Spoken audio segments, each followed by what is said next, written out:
Alhamdulillah, alhamdulillahi wassalatu wassalamu ala rasulillah. Allahumma salli wa sallim wa barik ala sayyidina wa habibina wa syafi'ina wa qurrati a'yunina maulana Muhammadin wa ala alihi wa sahbihi wa man tabi'ahum bi ihsanin ila yaumiddin.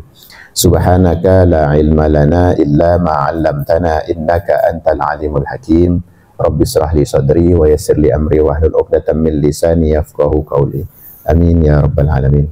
Syukur kita kehadirat Allah Subhanahu wa taala yang telah menjadikan kita bagian dari umat Nabi besar Muhammad sallallahu alaihi wasallam. Dan yang paling utama, kita bersyukur ditetapkannya kita menjadi orang muslim, orang mukmin yang kita senantiasa mengharapkan melekat dalam diri kita dari kita mengenal ketauhidan, dan kita minta semoga Allah menjaga itu semua sampai kita kelak menghadapnya. Amin ya rabbal alamin. Yang kedua, syukur kita telah diberikan oleh Allah beberapa banyak macam nikmat. Salah satunya adalah kita diberikan nikmat sehat sampai kita bisa berkumpul lagi di majelis rutinan kita yang kita berusaha di dalamnya untuk beristiqomah. Salah satu istiqomah kita menjalankan segala bentuk ini adalah karena kita cinta akan anjuran dari baginda Nabi besar Muhammad sallallahu alaihi wasallam atas pentingnya kita berzikir, berjamaah, bertaklim, ya, kita bertemu, bersua, bersapa dengan sukacita dan bahagia. Ini salah satunya mengundang satu faedah yang membuat kita bisa awet muda, bisa saling mendoakan. Doa, ya, doa salah satunya yang mustajab adalah li akhikal ghaib. Salah satu doa mustajab itu kepada saudaramu yang gaib dan tidak hadir dan tidak meminta, itu jauh lebih mustajab. Makanya kalau ada orang minta doa, ya itu menggerus sedikit kemustajabannya. Tapi ada orang yang ikhlas mendoakan, itu ruang mustajabnya jauh lebih banyak dan lebih mulia. Makanya kita itu nggak usah pakai diminta untuk berdoa. Misal orang datang, doakan kami ya, sebelum ente minta, dalam batin kita tapi ngomongnya, jangan dikomongin, sebelum antum minta, ane udah doain. Itu harus berburu dengan kebaikan-kebaikan kemustajabannya doa. Itu salah satunya. Kita kalau mau menjadi orang yang mustajab, doanya sering-sering doain orang yang tanpa diminta. Apalagi sampai sebelum diminta. Itu alamat mustajabnya doa. Kan orang kan pengen banget tahu gimana ya Ustadz, saya pengen doa mustajab, saya pengen sering-seringin. Taruh dan letakkan pesan-pesan mulia dari Rasulullah mendoakan orang-orang yang gaib. Apalagi muslimin wal muslimat. Kita ini banyak mengandalkan itu sebetulnya. Karena besok waktu cucuran doa itu turun, kita kecipratan rahmat atas doa kita itu. Kenapa? Kan kita sering banget ikhlas banget kalau kita ngedoain lil muslimin wal muslimat wal mu'minin wal mu'minat. Itu kayak kita itu udah keseringan, akhirnya muncul apa? Keikhlasan. Apa yang terjadi ketika keikhlasan muncul? Kita paham kan? Mustajabnya doa itu jauh lebih cepat dari kilatan yang menyambar. Luar biasa itu. Kita kalau udah ikhlas gimana? Makanya beda orang kalau diminta sama memberi. Kita udah ngasih duluan. Nah ini, pesan ini kita ingatkan supaya besok-besok jadilah orang utama dari sang penerima. Dengan apa? Dengan memberi yang terbaik.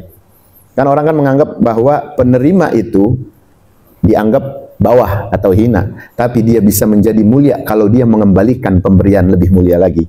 Dengan keadaan tidak diketahui oleh sang pemberi. Apa itu? Doa. Terus doain. Ya Allah, mudah-mudahan guru kita disehatkan badannya tanpa diminta sebetulnya.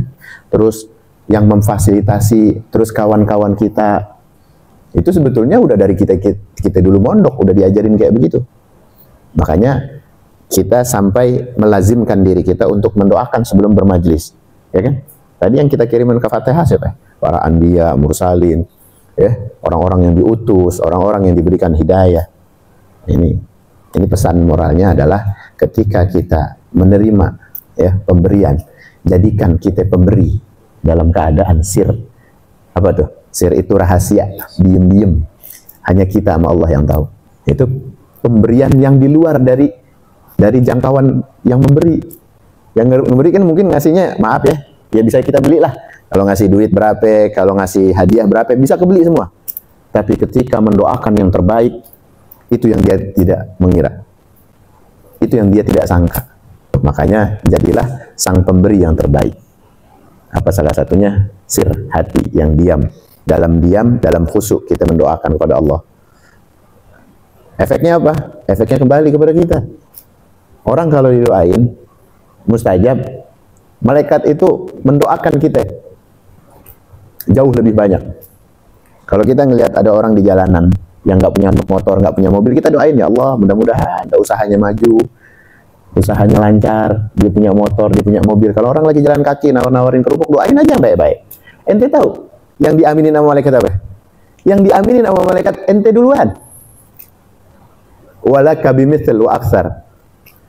Untukmu juga dan lebih dari doamu untuk mereka. Coba tuh. Makanya kita disuruh menjadi pemberi, bukan cuma dari pemberian yang apa? Yang zahir, tapi yang lebih bermakna dan maknawinya lebih dalam lagi. Itu aja masih ogah, bingung gitu.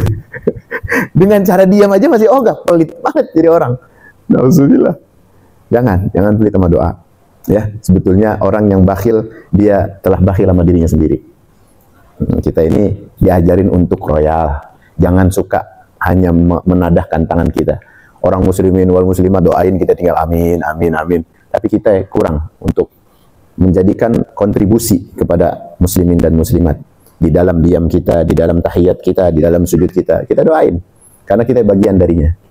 Ya, kalau kita sering-sering, insya Allah akan ijabah doa-doa yang tersimpan dan tersirat dalam diri kita. Amin ya rabbal alamin.